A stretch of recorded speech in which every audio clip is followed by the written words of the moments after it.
Invités distingués, M. Eric Falk, M. Laurent Stefanini, M. Mohamed Saif Al-Afkam, M.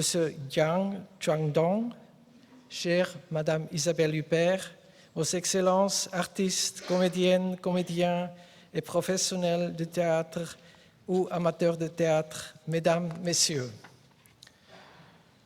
Je vous souhaite une chaleureuse bienvenue à la célébration de la Journée mondiale du théâtre 2017. Welcome to the celebration of World Theatre Day. Bienvenido a la celebración del Día Mundial del Teatro. Xu Xie Si Xu Huan Yin Nimen. Not finished. Yom al-Masrach al-Alami.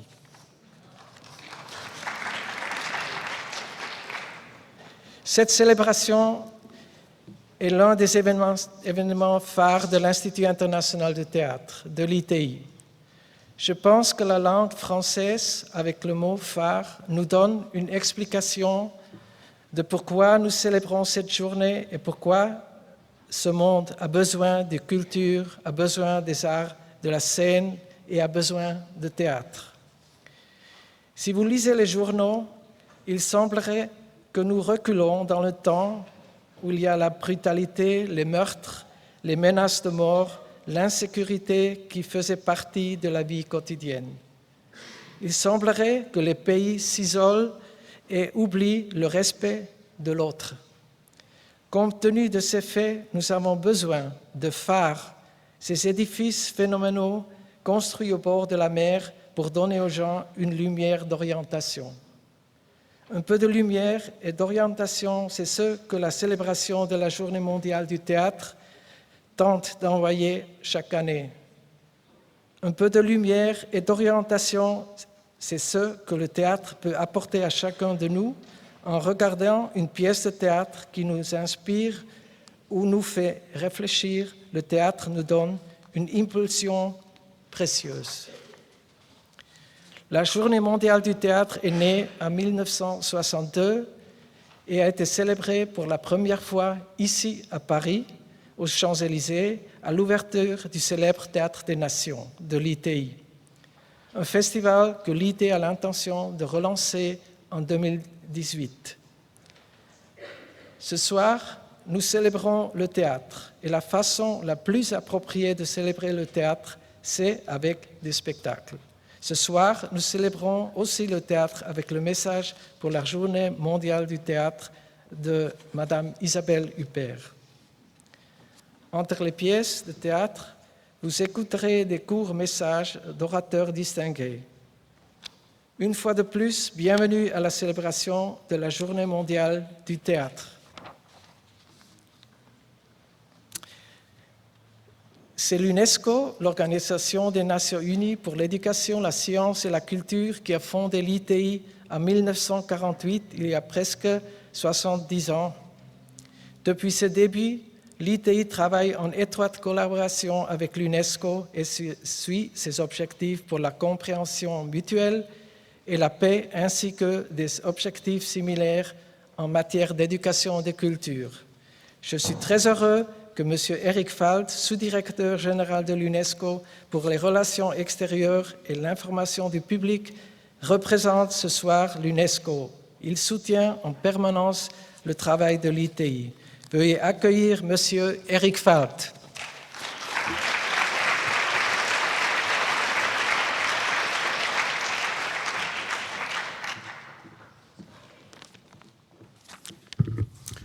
Mr. Mohamed Saif Al-Afkam, President of the International Theatre Institute, Mr. Tobias Biancone, Director General of the International Theatre Institute, Excellencies, Madame Isabelle Huppert, dear friends, on behalf of the Director General, it gives me great pleasure to welcome you tonight to UNESCO to celebrate World Theatre Day. I wish to thank Mr. Mohamed Saif Al-Afkam and Mr. Tobias Biancone for organizing this event in the presence of many distinguished guests, performers, and artists from around the world. Tonight, you have brought together, I believe, a storyteller, a comedian, and an opera singer to celebrate the power of theater. Mr. Alcidi from Togo will perform his tale Palabre de Cordonnier. Mr. Maciek Stur with his performance of Warlikowski's latest play, The French. Opera star and UNESCO artist for peace, Zhang Jun, the unique voice in I, Hamlet, is also with us tonight. I think you will agree with me that this diversity corresponds perfectly to World Theatre Day, which was established on this idea to celebrate a most enduring of art forms that speak to all peoples, regardless of their nationality, ethnicity, or gender. Theater stretches back to the beginnings of language itself, and it continues to form a key part of our shared cultural heritage. Theater is also striking in its capacity for innovation and experimentation, often speaking directly to our most contemporary concerns, fears, and hopes.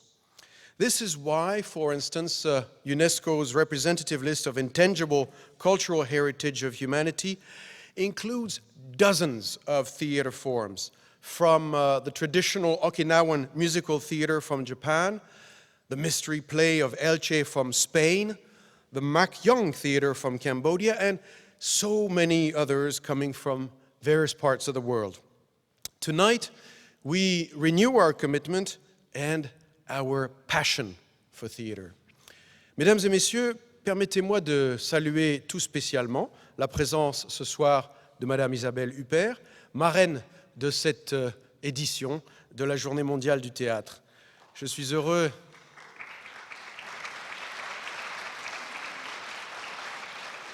Madame, d'être le porte-parole collectif de notre admiration profonde pour votre travail, pour votre audace et pour votre talent.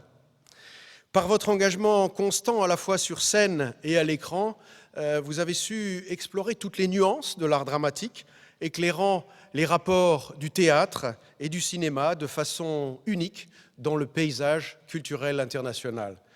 Par l'intensité exceptionnelle de vos rôles, de vos choix, vous donnez vie à tant de personnages complexes, à tant d'émotions enfouies. Parmi beaucoup d'autres, je citerai votre interprétation lumineuse de la pièce de Marivaux, Les fausses confidences, mise en scène par Luc Blondy au théâtre de l'Odéon. Et c'est le privilège du théâtre de se renouveler chaque soir ainsi et de faire entendre la portée actuelle, la signification contemporaine de mots écrits parfois en d'autres temps par d'autres gens.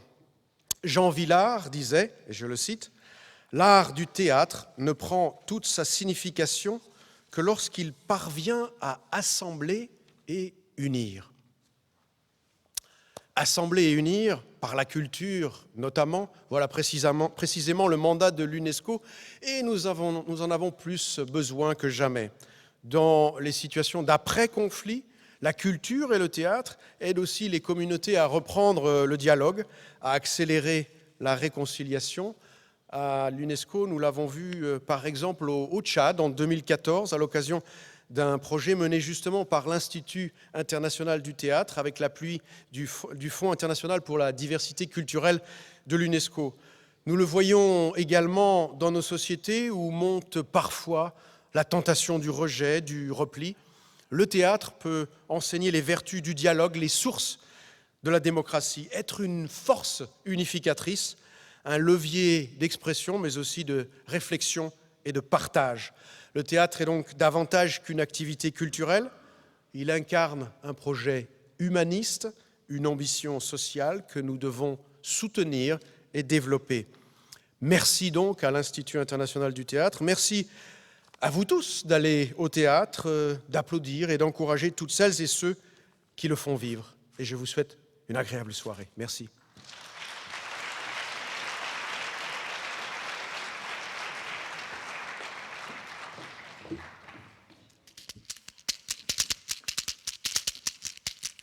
Dutola we sobeji gbanaro sagwago mai powe Dutola we sobeji banalo, agu agu maipoe. Dutola we sobeji agu maipoe lale nude male. Dutola we agu maipoe. Dutola we sobeji banalo, agu maipoe. Agu agu maipoe.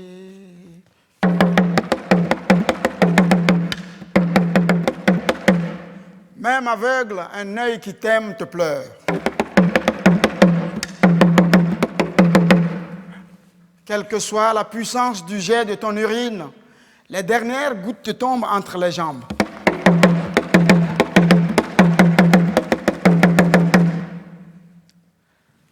Celui qui est né pour être pendu ne mourra jamais noyé.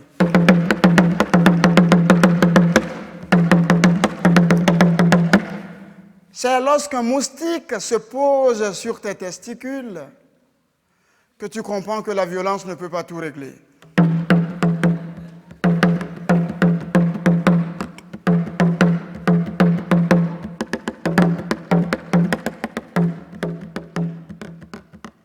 Bonsoir. Sebabi est un cordonnier. Un vieux cordonnier qui habite dans un village et qui travaille dans un petit atelier de cordonnerie. Mais depuis un moment, plus de clients pour les cordonniers du village. Même les rares marabouts qui apportent des amulettes à couvrir de peau de caméléon ont déserté le village. Ils sont tous partis en ville maintenant. Mais, détrompez-vous, Sebabi ne s'ennuie pas. Non. Ce vieux cordonnier a des amis, 3 amis. Diarra, tirailleur sénégalais. Kamouna, instituteur à la retraite. Et Kadjika, ancien champion de lutte traditionnelle, toutes catégories confondues. Tous les après-midi, ces 3 amis viennent soutenir leur ami cordonnier dans son atelier. Mais ils viennent surtout partager du tchouk, la bière de mille locale. Mais ils viennent surtout écouter Sebabi leur raconter des histoires, des récits de voyage avec une aisance dont lui seul a le secret. Mais depuis un moment, un fait tourmente Sebabi. En effet, tous les matins aux mêmes heures, un jeune mendiant s'amène chez lui. Il entre dans sa cour sans égard pour Sebabi et il en ressort son assiette de mendiant remplie de nourriture. Sebabi ne comprend pas cela. Ce matin encore, Sebabi est là devant sa cour. Il voit le jeune mendiant s'amener. Il le bouscule presque et entre dans sa cour. C'en est trop, dit Sebabi, qui entre dans sa maison à la suite de l'enfant. Mais déjà, l'assiette du jeune mendiant est remplie généreusement de nourriture par l'épouse de Sebabi. Femme, pourquoi nourris-tu ce jeune insolent qui... Alors le jeune mendiant regarde méchamment Sebabi et pousse un juron. Sebabi, blessé dans son orgueil, prend un bâton pour frapper le jeune mendiant, mais celui-ci dit « Stop, si tu me frappes, tu trouveras malheur. » Mais trop tard, le proverbe l'a déjà dit, « Celui qui est né pour être pendu ne mourra jamais noyé. » Le bâton atterrit déjà sur le jeune mendiant et comme par enchantement, il disparaît. Sebabi reste donc là, il tient le bâton et il tremble de tout son corps comme une feuille morte. Sa femme vient le soutenir, elle va l'installer dans son atelier. Elle le bouscule, parle-moi, qu'est-ce que tu as, Sebabi? Mais aucun mot, aucune lettre ne sort de la bouche de Sebabi. Sebabi vient de perdre la parole. Alors à son chevet, tous les grands médecins, les grands tradithérapeutes, les grands sorciers, les grands, même les plus réputés prêtresses vaudou, défile au chevet de Sebabi pour lui redonner la santé, mais rien à faire. Sebabi garde son mutisme et sa santé se dégrade de jour en jour. Une nuit, il fait un rêve. Il est très agité et il se réveille. Et naturellement, sa femme couchée à côté de lui se réveille aussi. À son réveil, Sebabi s'empare d'une peau tannée de chèvre et se met à faire des dessins sur la peau. Sebabi est certes bon cordonnier, mais elle ne lui connaît pas ce talent de dessinateur. Pris comme par une transe, il dessine, et la femme ne lui pose aucune question. Et quand il a fini de dessiner, il replie la peau, la glisse sous son oreiller et plonge dans un sommeil très profond. Le lendemain, comme tous les amis sont tous réunis dans l'atelier de Sebabi, Diarra, Kamuna et Kadika, Sebabi sort la peau tannée et il attend ses 3 amis. Les 3 amis se penchent sur la peau et essaient de déchiffrer l'illustration. C'est alors qu'intervient la femme de Sebabi qui leur dit « Cette nuit, il était agité. Et quand il s'est réveillé, il a fait tout ceci. » Après quelques minutes de concentration seulement, Kamuna, l'instituteur à la retraite, dit « Oh, on ne peut plus clair. Ceci, je crois que j'ai trouvé. » Sebabi vient de nous montrer le seul moyen par lequel on peut l'aider à retrouver la parole. Nous devons tous nous réunir ici et lui raconter des histoires à notre tour. Et c'est seulement comme ça que Sebabi va retrouver la parole. Tous les 3 amis plongent dans un silence profond. Diarra, le doyen d'âge, interrompt ce silence et dit « Je comprends notre désarroi. Je comprends ce silence profond. Nous n'avons jamais raconté. Nous nous sommes toujours contentés d'écouter Sebabi raconter. Mais désormais, notre mission est noble. Nous allons redonner la parole à notre ami Sebabi par la parole. Mais pour réussir cette mission, nous allons confier nos destins dans la main du hasard. Il sort de sa poche une pièce de monnaie. Il la lance en l'air et la rattrape à la volée. Il dit, sur une face, il y a une tête et à l'autre, une queue. Je choisis la tête. Et quand il a ouvert les mains, c'est la tête. Dans ce cas, c'est toi qui commences, dit d'un air soulagé Kadika, l'ancien champion de lutte traditionnelle. Diarra donc vient se poser devant Sebabi et il lui dit « Sebabi, voilà pour toi l'histoire de la belle Kadi, pour vous aussi. La belle Kadi est très belle. Elle est une vieille femme, mais elle est très belle. Elle est tellement belle. Elle vit dans une maison où elle élève seule ses enfants. Elle a à sa charge ses 2 grandes filles. Tout le matin, la belle Kadi va chercher du bois dans la forêt. Pendant ce temps, ces 2 jeunes filles sont chargées d'écraser le mil pour le repas de midi et du soir. Tous les matins, c'est ce qu'elles font. Ce matin encore, la belle Kadi va dans la forêt. Mais aussitôt, le ciel s'obscurcit. Un vent violent se met à souffler, accompagné d'une grosse pluie. La vieille Kadi va s'abriter. Et après la pluie, oh, le vent a tellement soufflé très fort que les bois, les branches, les arbres sont tombés. Elle n'a pas eu de peine à chercher le bois ce jour-là. Elle a ramassé, elle en a ramassé et elle fait un grand fagot de bois. Seulement, elle se rend compte qu'elle ne peut pas charger tout ce fagot seule sur sa tête. Elle s'assoit alors sur son fagot et attend. Mais personne ne passe. Elle se lève et elle marche vers la sortie de la forêt. Personne. Résignée, elle revient vers le bois pour faire ce qu'elle n'avait pas voulu faire, réduire le bois. En chemin, elle piétine quelque chose là. Et la chose dit, mais vieille femme, regarde où tu mets les pieds. Oh, excuse-moi, dit-elle, excuse-moi. Mais qui es-tu? Toi, qui es-tu, femme? Moi, je suis Kadi. Je suis venu chercher du bois. Et là, je cherche quelqu'un qui puisse m'aider à charger mon bois sur la tête. Je peux t'aider. A dit cette chose qui ressemble à un serpent, mais qui n'en est pas un. Comment tu peux m'aider, toi? Tu n'as ni bras, ni jambes. Je peux t'aider. Prends-moi et mets-moi dans ton panne. Et c'est comme si c'était déjà fait. La belle Kadi n'a pas hésité. Elle prend cette chose qui ressemble à un serpent, mais qui n'en est pas un. Elle le met dans son panne. Ouh. La chose se met à faire des mouvements dans le pain de la belle Kadi. Des mouvements de va et de vient, et ça chantait « Nous venons, nous va ». Vous répondez « Nous va, nous va, nous venons, nous va, nous va, nous va, nous venons, nous va ». Nous venons, nous va, nous va, nous va, nous venons, nous va.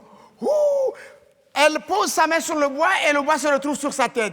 Waouh, toi tu es utile, toi. Tu es même très utile, dit-elle. Elle revient à la maison avec le bois. Elle décharge le bois et file dans sa chambre. Elle met sa chose qui ressemble à un serpent, mais qui n'en est pas un, et elle le cache sous le lit. Mais quelle que soit la puissance du jet de ton urine, les dernières gouttes te tombent entre les jambes. Le bois est fini. Il faut repartir à la forêt. Et ce jour-là, la belle Kadi dit, « Mes enfants, c'est vous qui allez à la forêt aujourd'hui. Moi, je vais écraser le mil. » Mais non, maman, tu te rends compte de la force que ça demande? C'est vous qui ne savez pas. Il y a toujours un secret pour tout, un savoir-faire. Allez à la forêt, moi, je vais écraser le mil. Les deux jeunes filles, très contentes, s'en vont à la forêt. La belle Kadi va au grenier chercher du mil qu'elle verse sur la meule. Elle va chercher cette petite chose qui ressemble à un... mais qui n'en est pas. Vous êtes là, vous la connaissez? Elle le met dans son pagne et elle se met à écraser le mil. Et aussi la chose se met à faire son mouvement. Je ne vous apprends rien de toute la façon.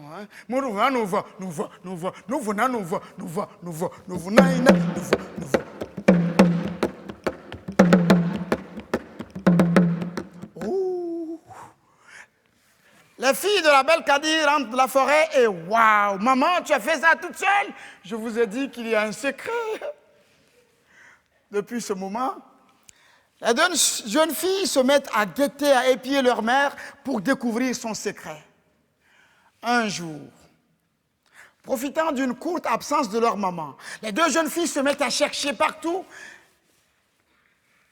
Elles viennent dans la chambre et sous le lit, elles découvrent la calebasse.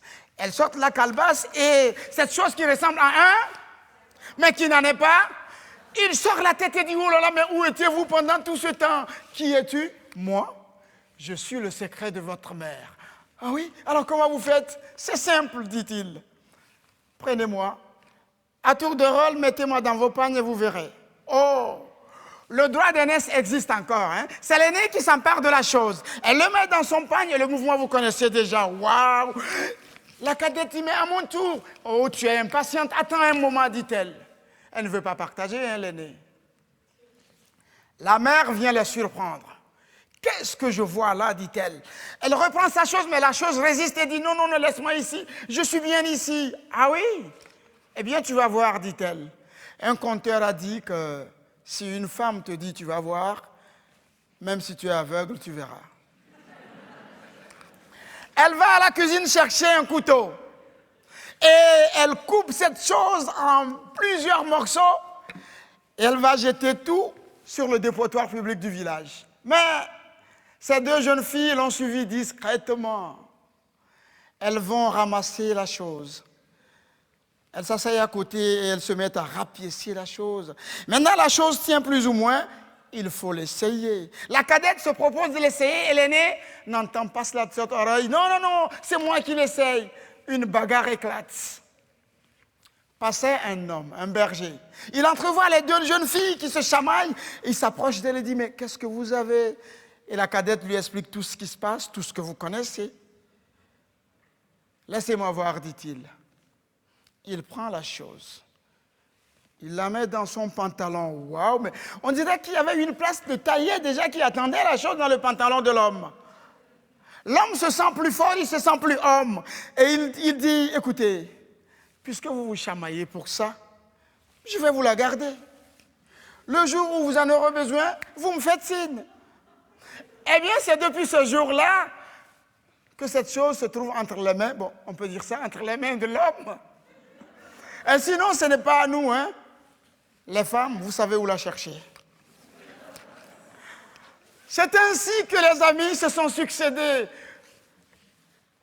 pour raconter à leurs amis malades des histoires des jours et des nuits. Un autre jour s'est levé, les coqs ont chanté derrière les cases. Les trois amis se sont retrouvés encore dans l'atelier de Sebabi. Et ce jour-là, c'est au tour de Kadika, ancien champion de lutte, toutes catégories confondues, de raconter son histoire. Mais il est tendu comme un tambour. Vous savez ce que c'est tendu comme un tambour? Il est très tendu comme un tambour. La femme de Sebabi, ayant remarqué cela, vient vers lui avec une calebasse pleine de tchouk, la bière de mille. Elle lui dit, bois ceci, ça va te détendre. Nous allons avoir le plaisir de t'écouter. Oui, mais quelle histoire je vais vous raconter? Toute la nuit, je me suis raconté des histoires. Mais là, rien dans ma tête. Mais non, dit-elle, raconte-nous l'histoire de Nekele que tu aimes tant. Ah, c'est vrai, dit-il. C'est vrai, mais Sébabi aussi aime cette histoire. Je vais plutôt raconter cette histoire.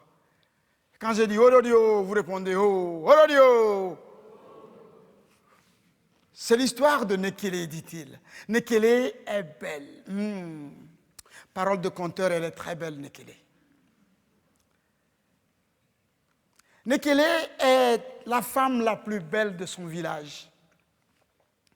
Et lui, il s'appelle Moussa, le mari de Nekele, le pauvre. Pauvre dans tous les sens du terme. Moussa n'arrive même pas à joindre les deux bouts, et c'est lui qui est la femme la plus belle du village. Comment ça se fait? La femme est tellement belle qu'elle est convoitée par tout le monde, tous les garçons, tous les hommes du village, à commencer par la noblesse, le roi, le grand imam et le grand juge du village. Tous ne jurent que par la belle Nekele. Mais Nekele aime son mari. Et le mari aussi aime Nekele et il a confiance en elle. Mais vous savez, ça n'empêche pas Moussa de faire la crêpe le soir. Il ne dort pas. Il soupire. Une nuit, pendant qu'ils sont au lit, il soupire, il fait la crêpe. Et Nekele de lui dire, écoute, je sais ce qui te tourmente. Mais j'ai une solution, si tu acceptes, je l'applique. Moussa n'a pas posé de question, il dit, oui, applique. Et elle lui dit, alors dors maintenant. Le lendemain matin, elle dit à son homme, c'est moi qui sors aujourd'hui et toi tu restes là. Je vais dire à tout le monde que tu es parti en voyage. Je vais rentrer peu avant que le soleil ne monte au firmament. D'accord, a dit Moussa. La belle Nekele va prendre sa douche. Elle enfile sa robe la plus moulante, la plus sexy et elle sort de la maison et la voilà qui marche dans la rue, direction la maison du roi, le palais royal. Oh là là, la belle Nekele, quand elle marche, c'est un spectacle. Ses deux fesses dandinent et dansent sur une cadence bien rythmée et qui fait « Écoulez-moi, agbelez-moi, écoulez-moi, agbelez-moi, écoulez-moi, agbelez-moi ». Waouh, mais la belle Kadi passe devant un âne castré, il retrouve sa virilité. Je ne vous mens pas. Elle arrive dans la maison du roi. Il est seul, assis. Mais, Nekele, que me vaut l'honneur de ta visite? Chut! Viens chez moi ce soir. Mon mari est en voyage. Vrai? Aussi vrai que les oreilles sont toujours portées par la tête. Viens chez moi ce soir. Mon mari est en voyage. Mais attention, observe bien au mur, tu verras un trou. Et par ce trou, tu peux me rejoindre. D'accord, d'accord. Allez, Nekele, viens prendre ce poulet et ce sac de riz. Parce que vois-tu, Nekele, tu sais bien qu'on ne peut bien s'amuser que quand on a le ventre plein. La belle Nekele prend le poulet et le sac de riz sur sa tête. Elle sort de la maison, mais malgré la charge, sa démarche n'a pas changé. Coulez-moi, coulez-moi, coulez-moi, coulez-moi, coulez-moi, coulez-moi. Elle arrive devant la grande mosquée où le grand imam est assis avec d'autres fidèles en train d'égrener son chapelet. Elle dépasse le grand imam et elle lui fait un clin d'œil. Il a tout compris. Il se lève discrètement et il suit la belle Nekele. Elle se tourne et dit salam alaikum imam. Alaikum salam, Nekele, alaikum salam. Mais quand est-ce que tu vas? Chut. Viens chez moi, sœur. Je ne vous entends pas. Viens chez moi, sœur. Mon mari envoie. Regarde bien au mur, tu verras un. Et par ce trou, tu peux me Allez, allez, allez. Va, ce soir, dit le grand imam.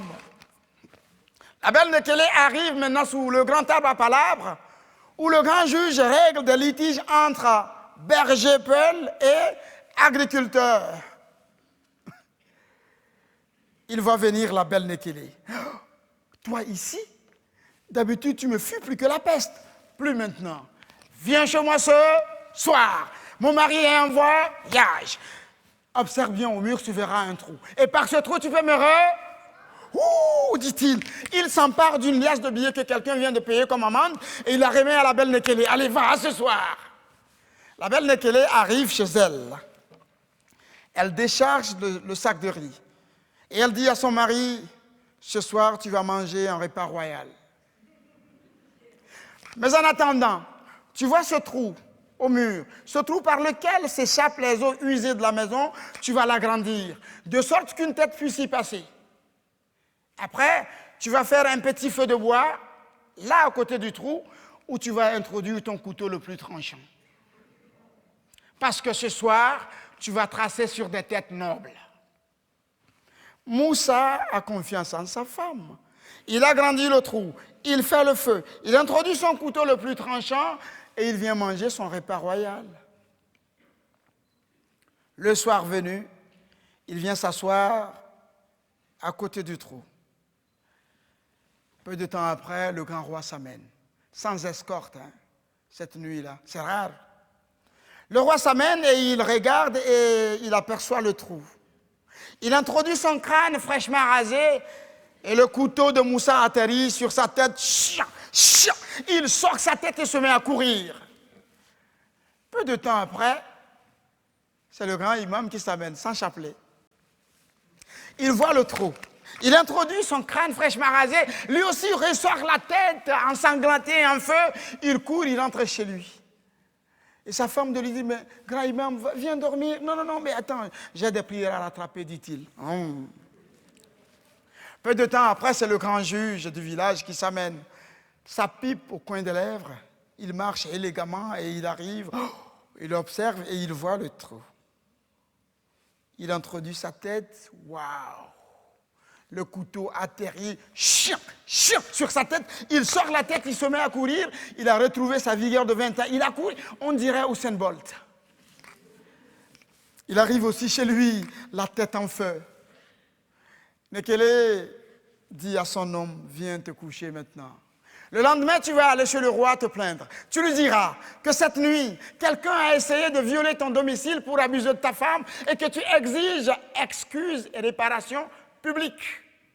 Quand tu vas quitter le roi, tu vas aller voir le grand imam. Après le grand imam, tu vas aller voir le grand juge. Tu leur diras la même chose. Moussa, le lendemain, se pointe chez le roi. Majesté, je suis venu me plaindre. Cette nuit, quelqu'un a essayé de violer mon domicile pour abuser de ma femme. Mais attends, Moussa, comment peux-tu reconnaître un homme dans l'obscurité? Je le reconnaîtrai entre 1000, dit Moussa. Le roi, il n'est pas idiot, il a compris. Quand Moussa, ce que je ne vous ai pas dit, quand Moussa est arrivé chez le roi porte un bonnet sur la tête. Le roi dit, alors voilà ce qu'on va faire, Moussa. Je te connais, tu es un homme travailleur et tout. Je te donne mon grand parc à bétail là à la sortie de la ville. 100 bœufs et autant de vaches. Avec ça, tu peux bien nourrir ta famille. Et tu vois ce que je dis? À ce prix, une langue peut ne pas sortir de la bouche, a dit Moussa. Il sort de la maison du roi. Il arrive chez le grand imam, il expose le problème et le grand imam dit, attends, le grand imam aussi a un bonnet sur la tête. Mais c'est la mode ici ou quoi, dit Moussa? Il expose son problème et le grand imam dit, mais non, ce n'est pas bien d'exposer ta femme, même si... Écoute, voilà ce qu'on va faire. Tu vois mon champ de mil derrière les collines? Je te le donne. Non, mais vas-y, je te le donne, c'est à toi, Moussa. Vas-y, ok? Voilà. Moussa dit, oh, à ce prix, je peux me taire. Il sort de la maison du grand imam et le voilà chez le grand juge. Mais non, Moussa, voilà ce qu'on va faire. Le grand juge aussi a un bonnet sur la tête. Voilà ce qu'on va faire, dit le grand juge. Je sais que tu habites dans une petite maison qui ne t'appartient d'ailleurs pas. Nous avons fait des saisies, nous avons saisi des maisons. Tu vois cette maison au bord du fleuve. Tiens la clé de cette maison. La maison est à toi, Moussa. Et puis laisse tomber cette affaire-là, c'est pas bien. Ah, d'accord, a dit Moussa, qui sort de la maison du juge avec tous ses dons, du grand roi, du grand imam et du juge. Il arrive chez lui et sa femme le va venir tout souriant. Il se jette dans les bras de sa femme. C'est ainsi que, grâce à Nekele, Moussa est sorti de sa pauvreté, de son tourment. Et là, derrière, on entend une autre voix, la voix de Sebabi, couché sur son lit de malade, qui dit, ah oui, c'est aussi grâce à la femme que les hommes ont créé le bonnet. Tout se précipite vers Sebabi, très content. Sebabi a retrouvé la parole grâce à la thérapie comptée et à la solidarité.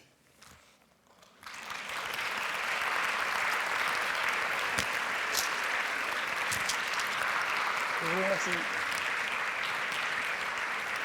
L'Institut international du théâtre a organisé en 2014 l'autre événement phare de l'ITI, la Journée internationale de la danse, avec le danseur et chorégraphe français Murat Merzouki. C'était définitivement un point très fort dans l'histoire de l'ITI. Ce soir, nous ajoutons à notre collaboration un autre point très fort.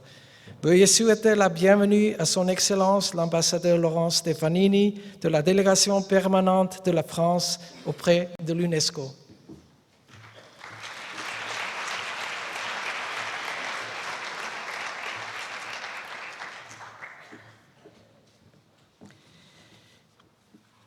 Merci beaucoup, Monsieur Biancone, pour me donner la parole.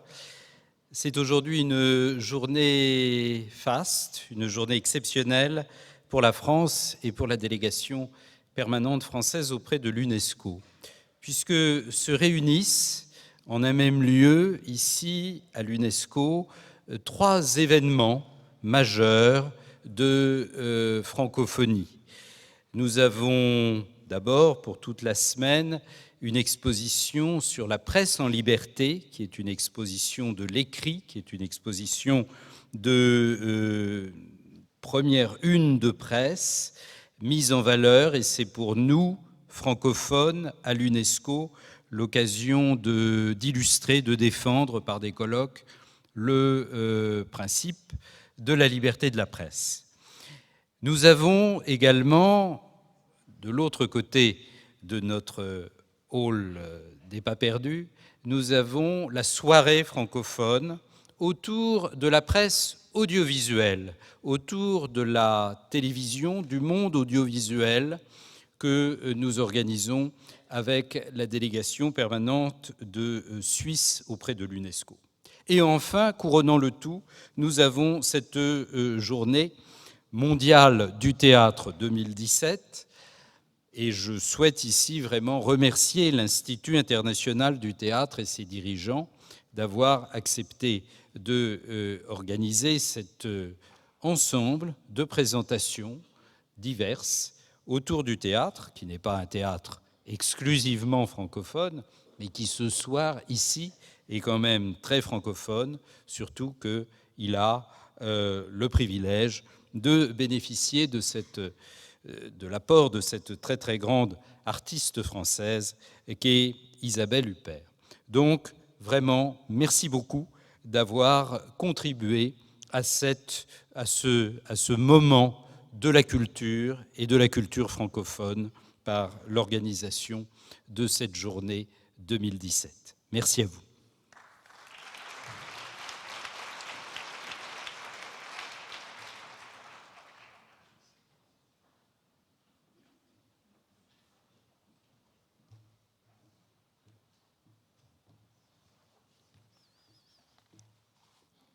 L'orateur suivant est M.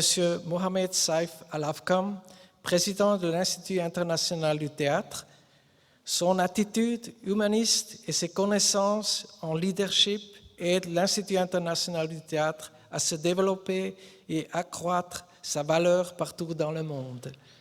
Je reste court. Veuillez souhaiter la bienvenue à M. Mohamed Al-Afkam.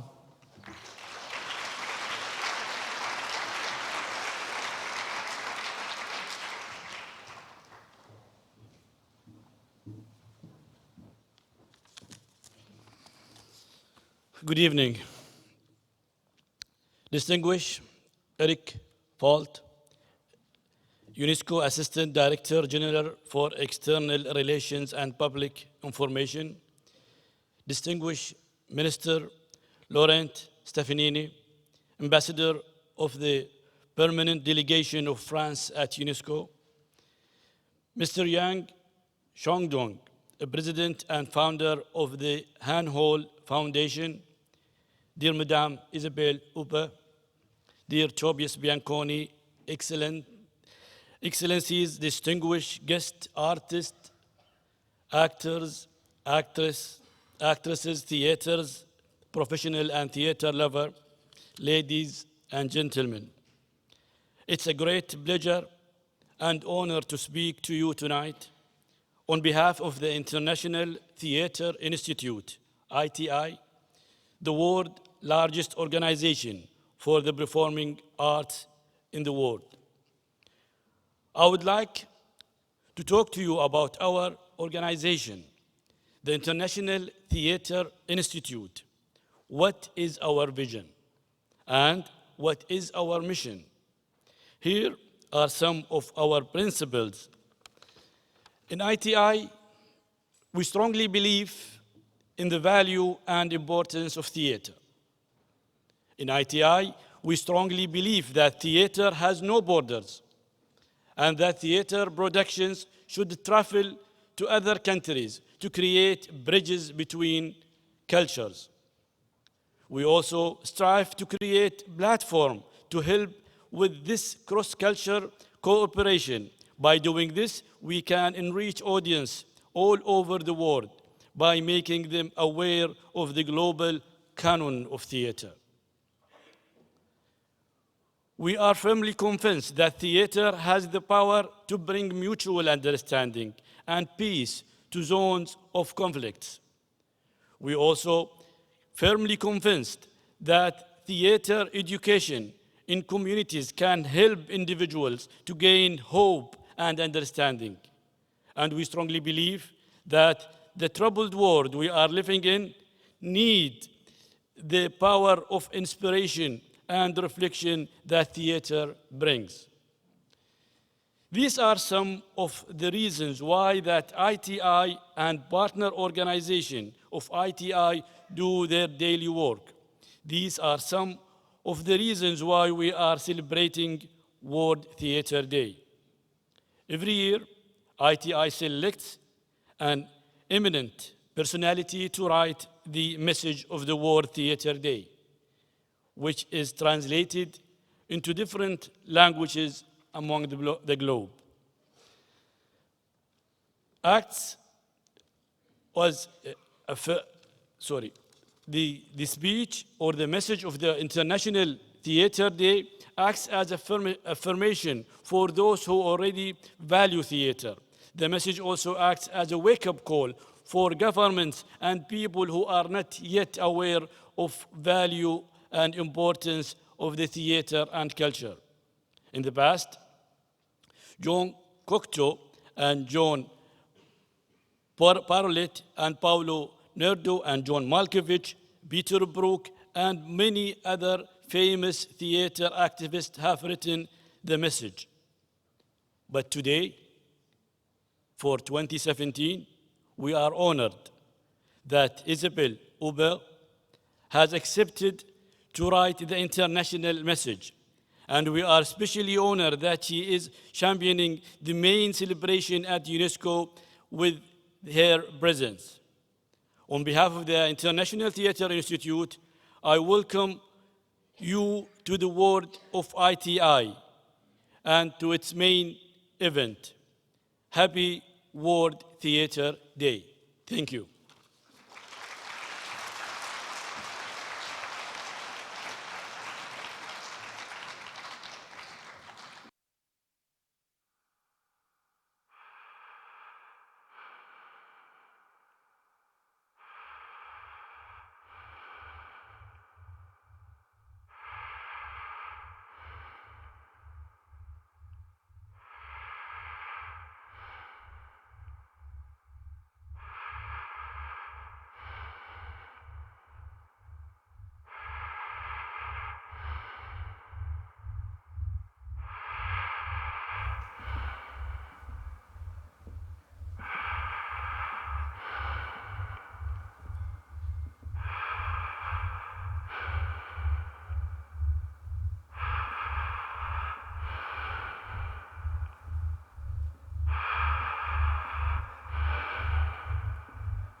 poszli won! Mandarynie Europy, eksmituję was.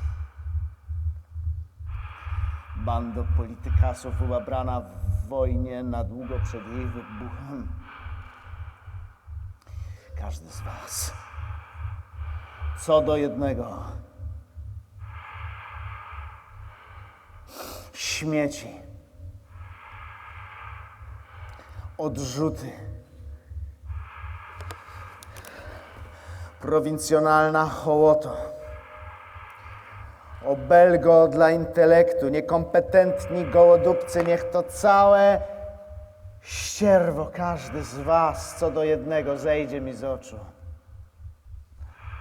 a na ich miejsce poustawiać ciuchy wypchane słomą, pozbyć się ich raz na zawsze. To jest ultimatum dla was wszystkich. I wszystkich wam podobnych. A jeżeli nie zechcą pójść won, należy ich zmusić, żeby się wykąpali. Wszyscy są winni porażki. Wszystkiego. Ogólna porażka wszystkiego jest winna istnieniu ich wszystkich. Porażka narodów i losów. Kompletna i całkowita porażka. Parado narodów pluje na ciebie. Ty, włoska ambicjo, kanapowy piesku, co się wabi Cezar. Ty, tak zwany effort français, oskubany kurczaku z piórami namalowanymi na gołej skórze, byle go zbytnio nie podniecić, bo go szlak trafi. Ty, brytyjska organizacja z twoim krążownikiem spoczywającym na dnie morza od pierwszego dnia wojny. Ty, kulturo niemiecka, zjełczała Sparto, skropiona olejkiem chrześcijaństwa i octem niczeanizmu, blaszany ulu, imperialistyczna hordo zaprzęgowych owiec. Ty, służalcza Austrio, mieszanino gorszych ras, framugo, żywioła o profilu K. Ty, świętej pamięci wolna Polsko, która nigdy nie byłaś wolna, ropiejący w rzodzie na samym środku europejskiej dupy. Ty, von Belgio, zmuszona do heroizmu. Idź, umyj ręce i wybierz zafajdane spodnie. Ty, ruskie niewolnictwo, Europo Malajów, którzy zerwaliście się ze sprężyny niewoli tylko dlatego, że sprężyna pękła.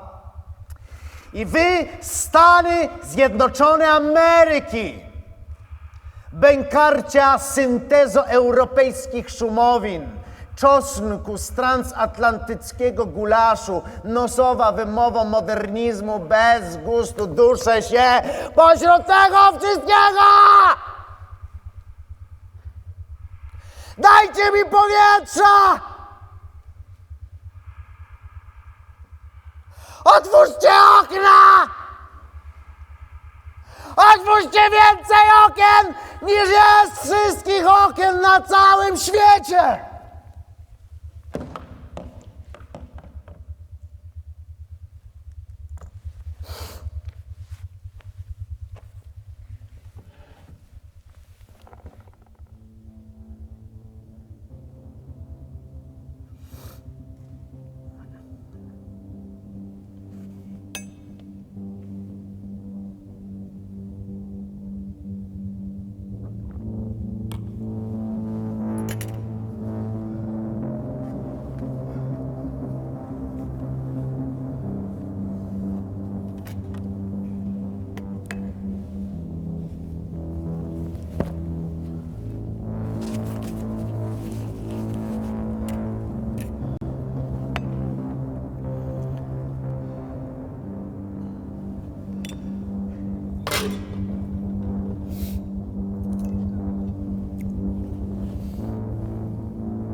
potrzebna epoko pseudoindywidualności i jednostek drugiej kategorii, lokajów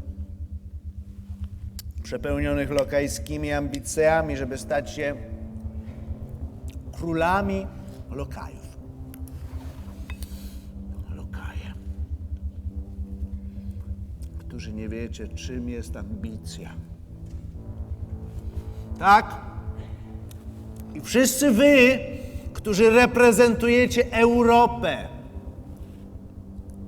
wy, którzy jesteście przywódcami o światowej renomie, politykami, wy, którzy przewodzicie europejskim elitom,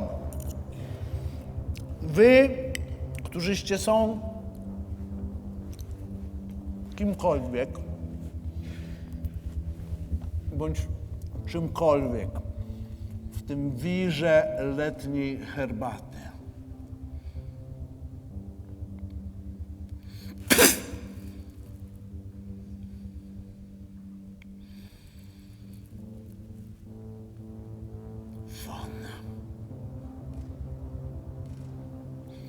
Przemieńcie,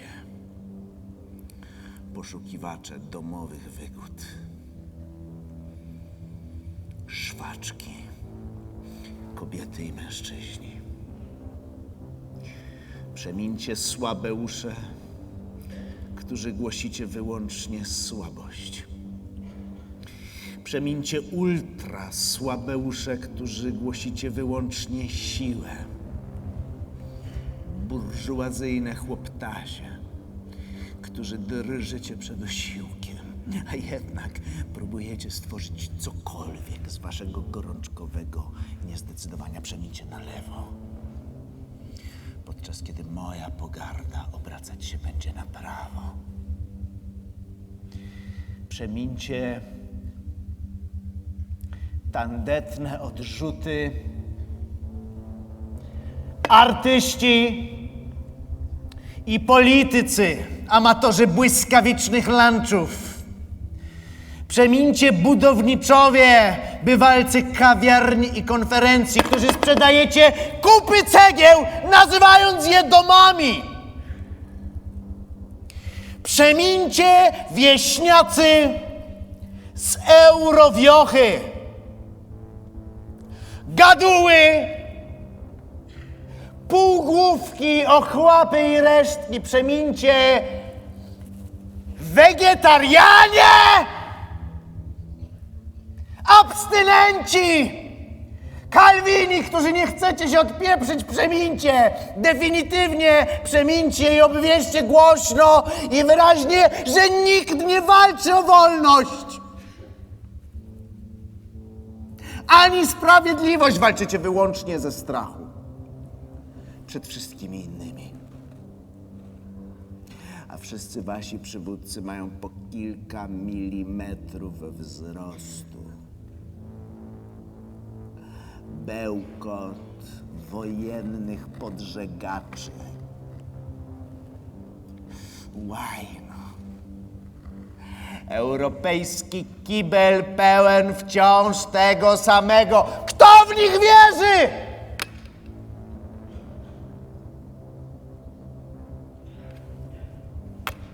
Odesłać ich wszystkich do kuchni, niech obierają kartofle. Wykopać całe to bezmyślne pandemonium, podczepić całą tę wojnę do lokomotywy, na smycz z nią wysłać do Australii i pokazywać gawiedzi. Ludzie! Narody, cele, wszystko to wielkie zero.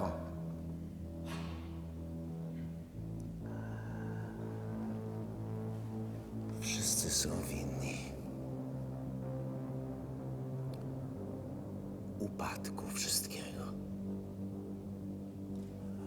Upadek wszystkiego jest winien ich istnienia. Kompletnie. Całkowicie Nieodwołalnie gówno!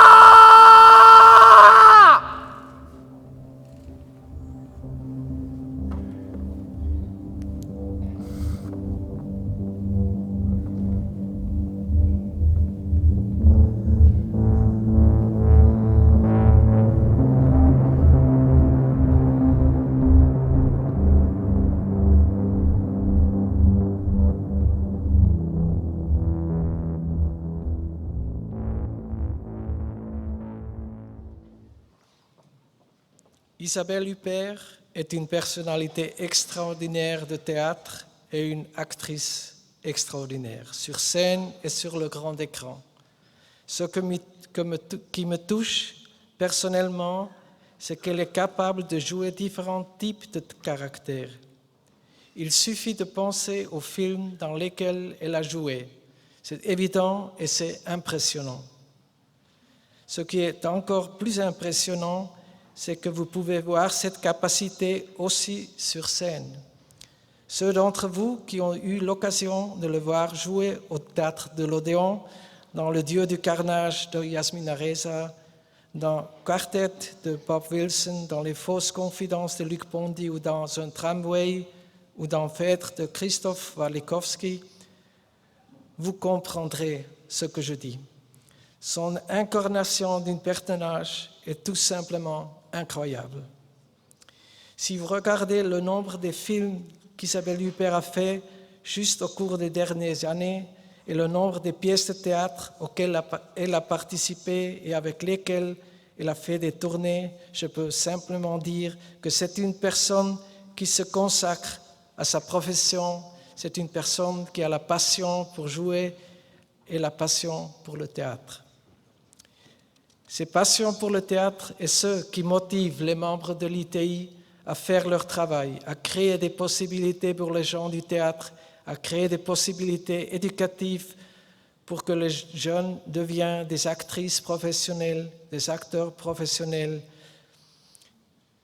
Maintenant, je suis impatient d'entendre son message pour la Journée mondiale du théâtre 2017. Veuillez accueillir Isabelle Huppert sur scène.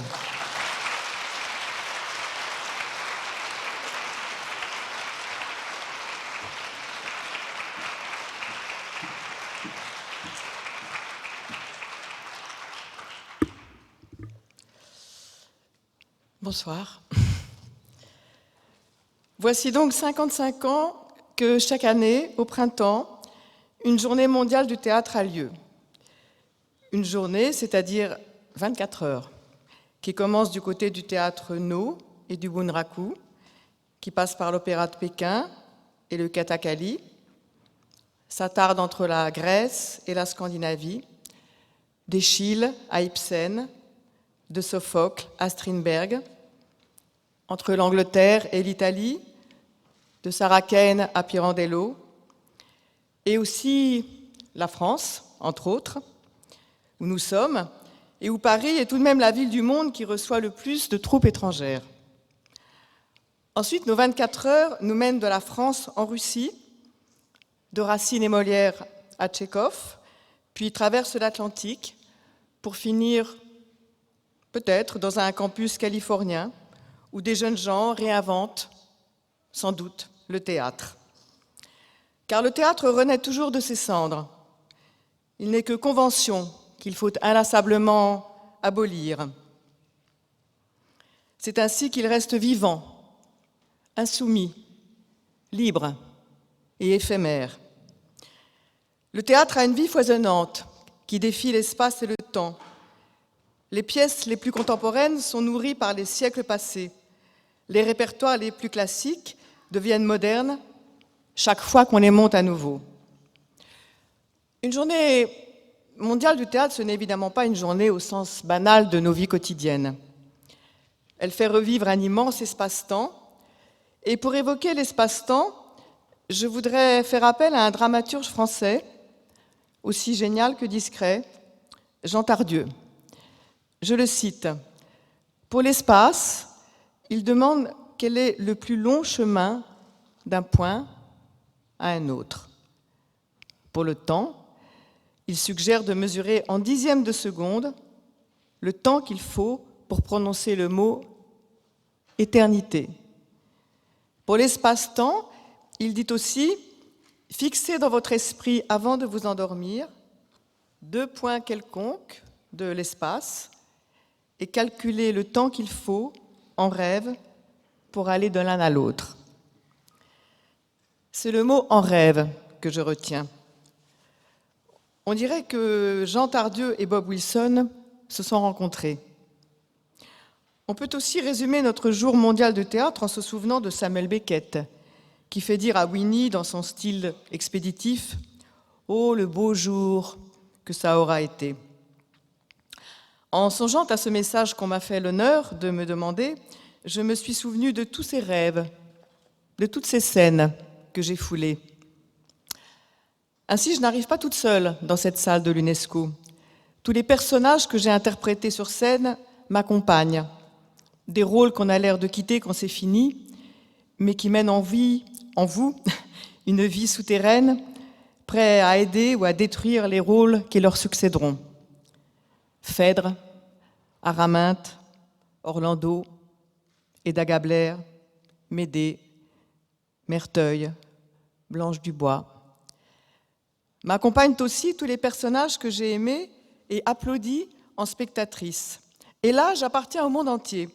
Je suis grecque, africaine, syrienne, vénitienne, russe, brésilienne, perse, romaine, japonaise, marseillaise, new-yorkaise, philippine, argentine, norvégienne, coréenne, allemande, autrichienne, anglaise, vraiment le monde entier. La vraie mondialisation, elle est là. En 1964, à l'occasion de cette journée du théâtre, Laurence Olivier annonçait qu'après plus d'un siècle de combat, on venait enfin de créer en Angleterre un théâtre national, dont il avait aussitôt voulu que ce soit un théâtre international, au moins par son répertoire. Il savait bien que Shakespeare appartenait à tout le monde dans le monde. J'ai aimé apprendre que le premier message de ces Journées mondiales de théâtre, en 1962, a été confié à Jean Cocteau, tout désigné puisqu'il est l'auteur d'un tour du monde en 80 jours. J'ai fait le tour du monde différemment. Je l'ai fait en 80 spectacles ou 80 films. Je dis film aussi car je ne fais aucune différence entre jouer au théâtre et jouer au cinéma, ce qui surprend à chaque fois que je le dis, mais c'est vrai, c'est comme ça, aucune différence. En parlant ici, je ne suis pas moi-même. Je ne suis pas une actrice, je suis juste l'une des si nombreuses personnes grâce à qui le théâtre continue d'exister. C'est un peu notre devoir et notre nécessité. Comment dire ? Nous ne faisons pas exister le théâtre, c'est plutôt grâce à lui que nous existons. Le théâtre est très fort. Il résiste, il survit à tout, aux guerres, aux censures, au manque d'argent. Il suffit de dire « le décor est une scène nue d'une époque indéterminée » et de faire rentrer un acteur ou une actrice. Que va-t-il faire ? Que va-t-elle dire ? Vont-ils parler ? Le public attend, il va le savoir. Le public, sans lequel il n'y a pas de théâtre. Ne l'oublions jamais. Une personne dans le public, c'est un public. Une seule personne. Pas trop de chaises vides, quand même. Sauf chez Ionesco, à la fin, la vieille dit « Oui, oui, mourons en pleine gloire. Mourons pour entrer dans la légende. Au moins, nous aurons notre rue. » La Journée mondiale du théâtre existe depuis maintenant 55 ans. En 55 ans, je suis la 8e femme à qui on demande de prononcer un message. Enfin, je ne sais pas si le mot « message » convient. Mes prédécesseurs, le masculin s'impose, parlent à propos du théâtre d'imagination, de liberté, de l'origine. ont évoqué le multiculturel, la beauté, les questions sans réponse. En 2013, il n'y a donc que 4 ans, Dario Fo dit « La seule solution à la crise réside dans l'espoir d'une grande chasse aux sorcières contre nous, surtout contre les jeunes qui veulent apprendre l'art du théâtre. Ainsi naîtra une nouvelle diaspora de comédiens qui tirera sans doute de cette contrainte des bénéfices inimaginables par une nouvelle représentation. » Les bénéfices inimaginables, c'est une belle formule digne de figurer dans un programme politique, non? Puisque je suis à Paris, peu avant une élection présidentielle, je suggère à ceux qui ont l'air d'avoir envie de nous gouverner d'être attentifs aux bénéfices inimaginables apportés par le théâtre, mais pas de chasse aux sorcières. Le théâtre, pour moi, c'est l'autre, c'est le dialogue, c'est l'absence de haine. L'amitié entre les peuples, je ne sais pas trop ce que ça veut dire, mais je crois dans la communauté, dans l'amitié des spectateurs et des acteurs, dans l'union de tous ceux que le théâtre réunit, ceux qui l'écrivent, ceux qui le traduisent, ceux qui l'éclairent, l'habillent, le décorent, ceux qui l'interprètent, ceux qui en font, ceux qui y vont. Le théâtre nous protège, nous abrite. Je crois bien qu'il nous aime autant que nous l'aimons. Je me souviens d'un vieux régisseur à l'ancienne qui, avant le lever du rideau, en coulisses, disait chaque soir d'une voix ferme « Place au théâtre ». Alors ce pourrait être le mot de la fin, mais pour finir, je vais vous lire un passage de Tchekhov. C'est la fin de La Mouette. Nina, je sais maintenant, je comprends, Kostia, que dans notre métier, artiste ou écrivain, peu importe, l'essentiel n'est ni la gloire ni l'éclat, ni tout ce dont je rêvais. L'essentiel, c'est de savoir endurer. Apprends à porter ta croix et garde la croyance. J'ai la foi et je souffre moins. Et quand je pense à ma vocation, la vie ne me fait pas peur. Trepliev, tristement. Vous avez trouvé votre voie. Vous savez où vous allez, mais moi, je flotte encore dans un chaos de rêves et d'images, et j'ignore pour qui et pourquoi j'écris. Je n'ai pas la foi, je ne sais pas quelle est ma vocation. Nina, prêtant l'oreille. Chut, je m'en vais. Adieu. Quand je serai une grande actrice, venez me voir. C'est promis. Et maintenant, elle lui serre la main. Il est tard. Je peux à peine me tenir debout. Je suis épuisée. J'ai faim. Restez. Je vous apporterai à dîner, dit Trepliev. Nina, non, non, ne m'accompagnez pas. J'irai seule. Ma voiture est tout près. Donc, elle l'a amené ici. Eh bien, tant pis. Quand vous verrez Trigorine, ne lui dites rien. Je l'aime plus que jamais. Sujet pour un petit conte. Je l'aime passionnément. Je l'aime désespérément. Comme on était heureux jadis, Kostia, vous vous rappelez? Quelle vie claire, chaude, joyeuse, pure. Et quels sentiments, des sentiments pareils à des fleurs délicates et exquises. Vous vous rappelez? Elle récite. Les hommes, les lions, les araignées, les poissons silencieux, habitants des eaux, les étoiles de mer et celles qu'on ne pouvait voir à l'œil nu. Bref, toutes les vies se sont éteintes, ayant accompli leur triste cycle. Depuis des milliers de siècles, la terre ne porte plus d'êtres vivants. Et cette pauvre lune allume en vain sa lanterne.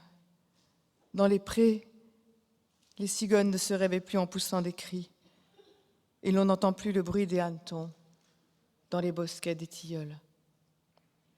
Et voilà. Merci.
Se expresan con la ironía y el sarcasmo. Olayıp ülkeden sürmüştü onları. وإطارا ثقافيا أعظم من كل الإطارات. Yksi ideologia, yksi kulttuurillinen struktuuri. 文化的财富来化解我们之间。 Gentsisakelo yokukhuculula ukhula Ή χρησιμοποιούμε τη δύναμη που διαθέτουμε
闹秋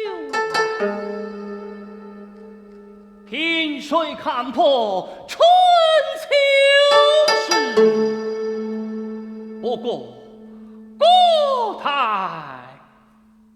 云呀全台。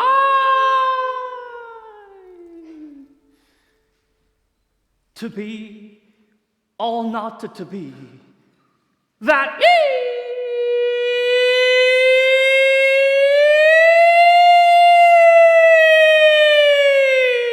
is the question.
Phong到双剑那是一美呀人，持枪向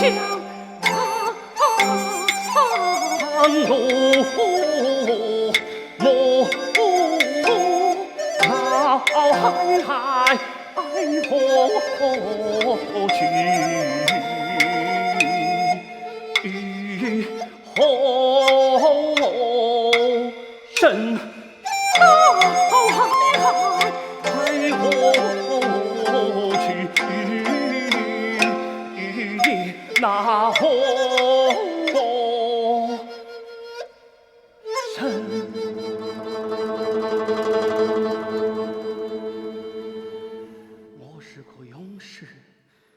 还是个懦夫，那秋风扫荡荒野，那冰雪覆盖万里，我该逆风而行，还是缩手前身，该为王无前，还是三思而行，该闭口缄默，还是放身高不是进是退，何去何？错儿啊，父啊，后妃儿啊，弟弟，亲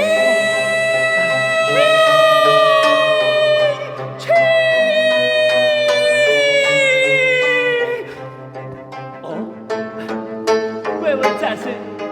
觉得跟你一起像是有害哦，乐队的神，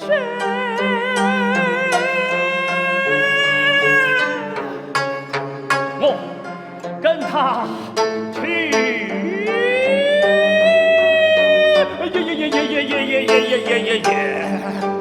哎呀，我的爹，我跟他去。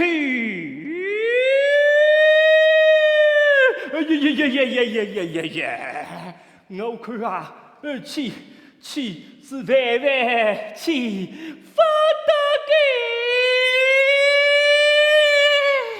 后罪去有。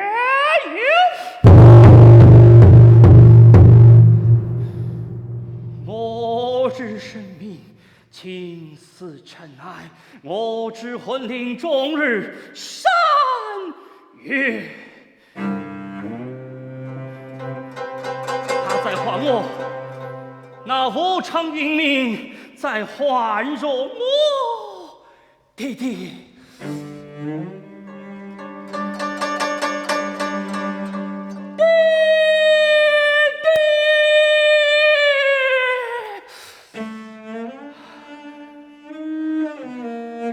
他自无言，只管向前。好，走，走，我跟你走。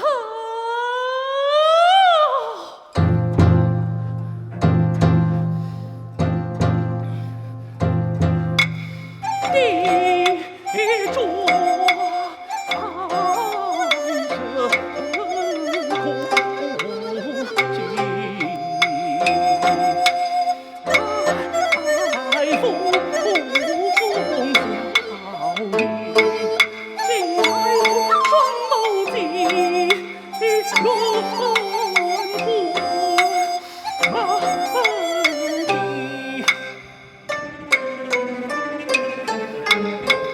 马蹄举起是手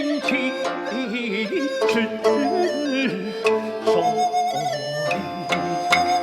不言同开就分离。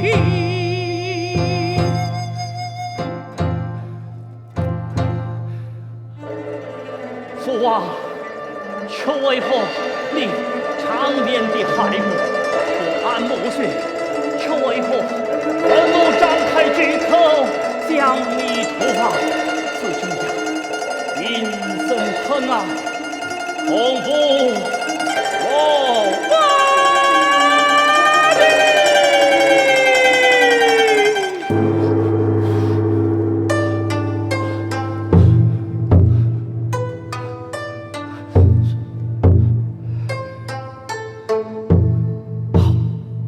跟你走，跟你走，我跟你走。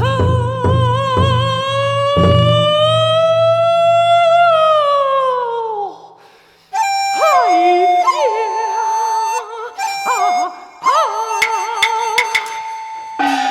按着你惊风度是。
哎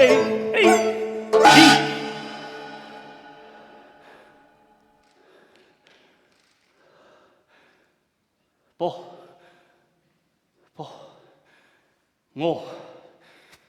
不愿再前行了。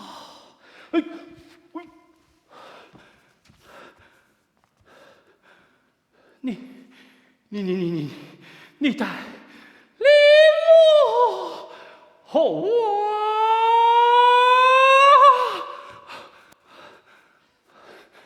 啊！你快去，你快讲，快去，快去！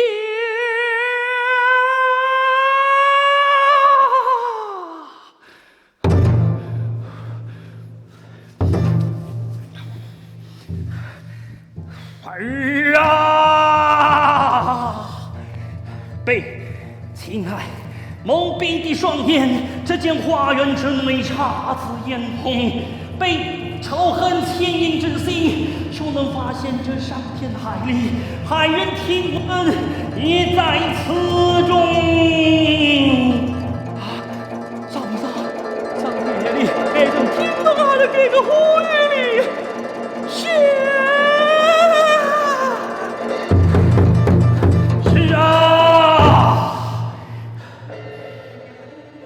你若听闻此言而所动于衷，那你可比王后之兵的满仓，更冥顽不灵。来人，用血肉的反儿接受这魂飞魄散、乱伦的奸淫、无耻的背叛。随后，你可用你的法儿去见证雅婷。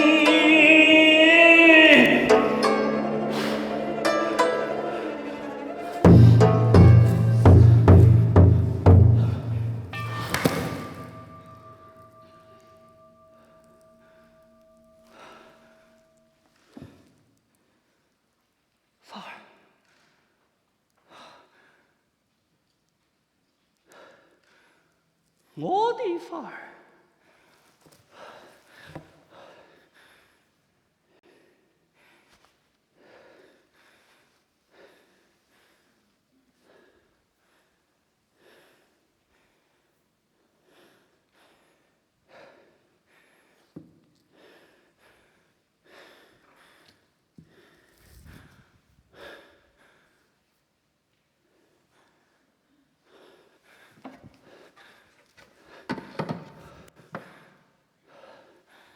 我的法儿，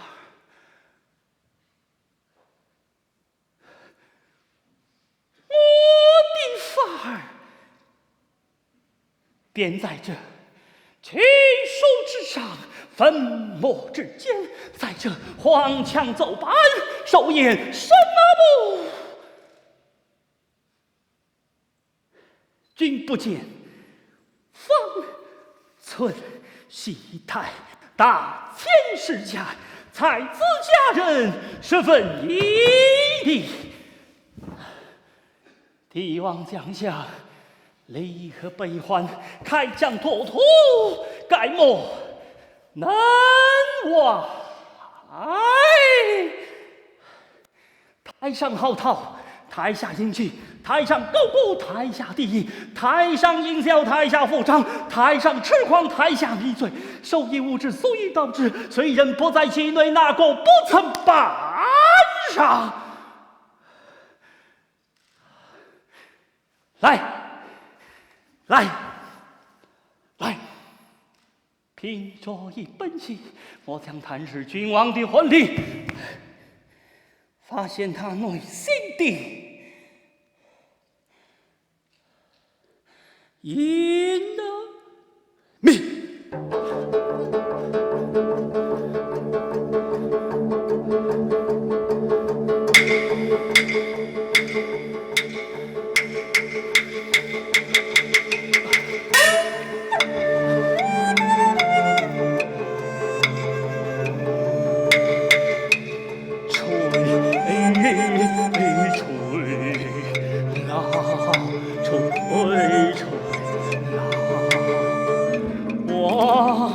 同于无边的疆土，却挡不住衰老的脚步。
占据王位。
美丽的王后，别为死者哭泣。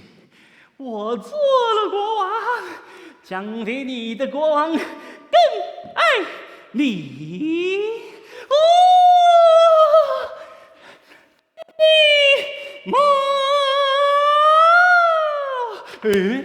一瓶中毒药，其实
Voilà, je voudrais exprimer ma gratitude à tous ceux qui ont rendu cet événement possible. Avant tout, les artistes et surtout Isabelle Huppert, Alcidi, Marseille Stour et Chang Chun et leurs collaborateurs.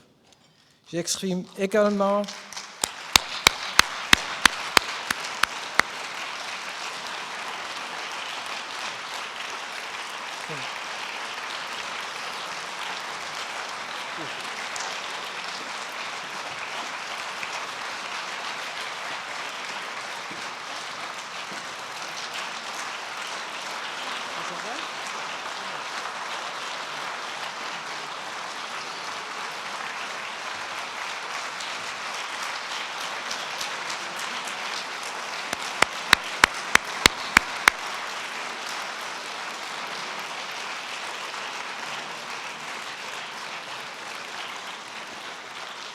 rester.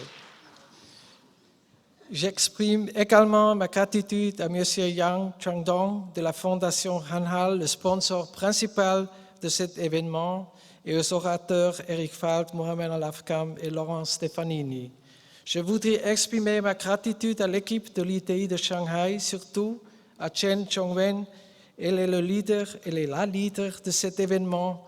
Elle a fait un travail extraordinaire et impeccable. Mes grands remerciements vont à Mallory Domsin et Tang Yiming de notre équipe à Shanghai et à Aïcha Boutella, à Nicolas Bouffin et à Renaud Messini de notre équipe de l'ITI ici à Paris.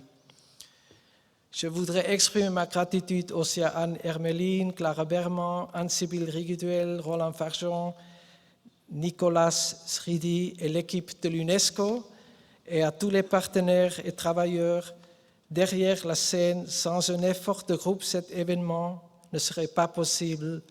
Je remercie chacun et chacune infiniment. Finalement, je voudrais exprimer ma gratitude à vous qui êtes présents ce soir à cet événement et montrer que vous donnez de la valeur et de l'importance à la culture et aux arts, en particulier au théâtre. Merci.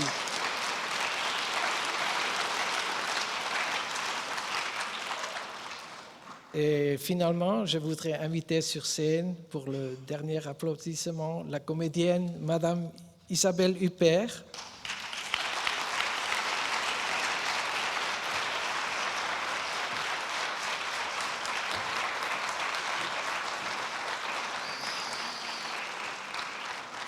Et je dois voir, Mohamed Al-Afkam, je vous prie de venir sur scène. Monsieur Yang Chuangdong, Chen Chongwen, Nicolas Papillon, je vous prie de venir sur scène pour le dernier applaudissement pour ce soir. Merci beaucoup d'être unis. Merci beaucoup.